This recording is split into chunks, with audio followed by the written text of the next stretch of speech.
3 really good Spider-Man movies back to back. That ain't bad.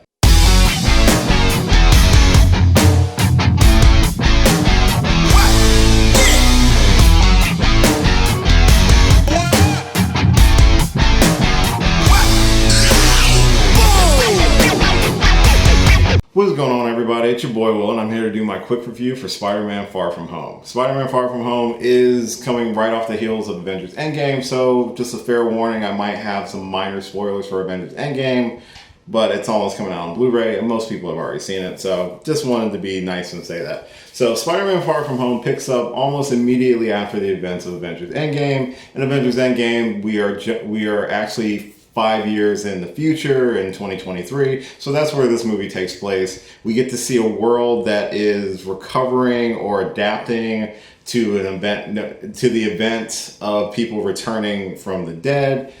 They're calling it the blip, where people just pop back up where they were originally dusted. So we get to see a lot of the ramifications that has, not only on the students who were brought back, but as well as Peter and Aunt May, who was also a victim of the snap. Peter is coming to terms with the events of Endgame, losing Tony, trying to basically step up and be the hero that he is supposed to be. A lot of people are looking to him to be the next Iron Man, which for him, he's 16. He just wants to go on a trip with his friends and not really think about being a superhero. And that's when all the craziness happens, where we get the Elementals, they're attacking Europe, and we get our introduction to Mysterio, who is played by Jake Gyllenhaal, who is supposedly the hero and there to help, and basically tells us he's from another Earth. So we're introduced to the multiverse, but are we? That's where it really gets interesting during the movie.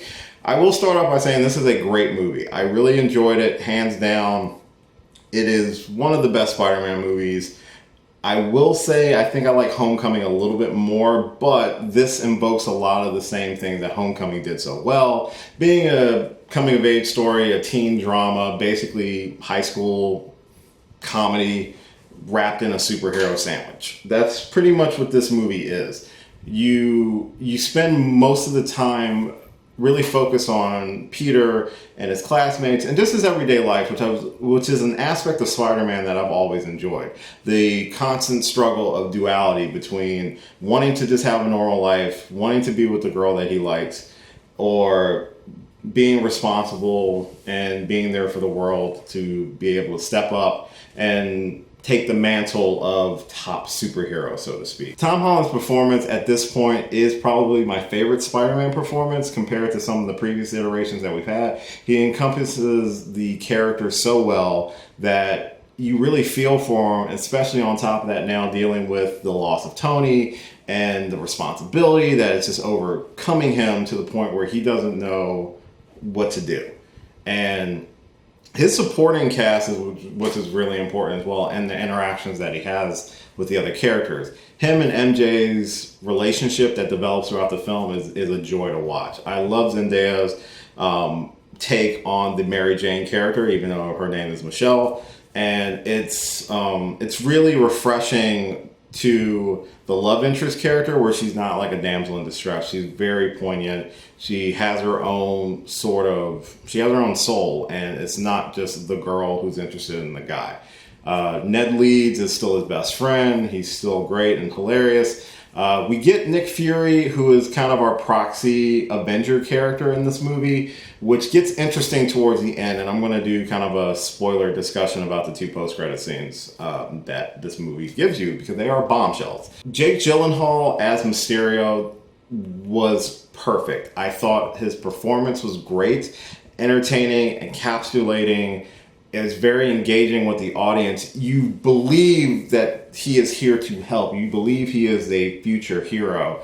If you know the character well enough from any other forms of media, comics, cartoons, so on and so forth, you know that's not necessarily the case, but I don't want to really spoil the reveal. I thought the reveal was fantastic, because if you really weren't knowledgeable for it, it will hit you like a ton of bricks. The action in the movie looks great.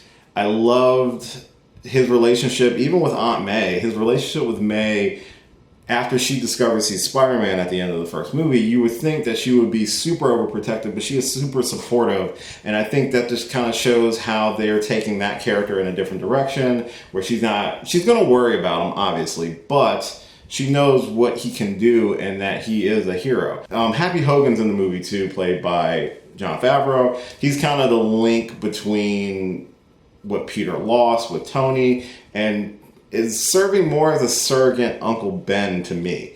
He's there for him, unlike the first movie where he was very distant. In this movie, he's very much taking up the responsibility of being there for Peter when Peter needs someone the most. We get a couple different costumes, which I really liked as well. We got some nods to the first Iron Man, how they wove Quentin Beck's character into the history of the MCU. I thought was really well done. I really enjoyed the action. The comedy was kind of up and down for me. It hit in the spots it needed to hit, but then some of them were like, we probably didn't need that joke, which I think Marvel has been doing lately, which is it's not a huge knock on the movie, but you could have spent more time with some of the character moments instead of going for kind of like the quick joke and a couple little nods of pop culture sprinkled in. I will say this is a heavily spoilered movie. If you have not seen Avengers Endgame, it is basically the epilogue to that movie to kind of tell us where the world is and where it's going for the future of the MCU, because we still don't really know. And the post-credit scenes give us kind of a hint, but for me they were kind of more, well, wait a sec. It kind of caused more of a question than an answer, which I'm hoping once Comic-Con rolls around we'll get some more information. The action was great, the character moments were great, Tom Holland's fantastic, Jake Gyllenhaal absolutely kills it as Mysterio. Hands down, this is one of the top Spider-Man movies. Is it better than Homecoming? That's debatable. Is it better than Spider-Verse? I don't think so, but it is still a great movie. It's a great ending to the Infinity Saga. It's a great way to wrap up all the heaviness that we got with Endgame. It leaves the future bright and fresh and ready to kind of go forward in this new era of the Marvel Cinematic Universe. So that is my review, non-spoilery, of Spider-Man Far From Home. So have you seen Spider-Man Far From Home? What did you think about it? Let me know down below. Try to keep it non-spoilery. I'm going to have another video coming up that is going to talk about those two very bombshelly post-credit scenes. So please stick around for that. As always, this has been your boy Will giving you your quick review. And thank you so much for watching. Till the next one, I'll catch you later. Hey, thanks so much for watching this video. And you made it all the way to the end. Aren't you special? If you did like this video, if you don't mind, give me a thumbs up on the description. As well, if you click on my face right over here, you can actually subscribe to the channel for more videos. And if you've got a few minutes, why don't you check out a video or two that are floating on the side right here. Later.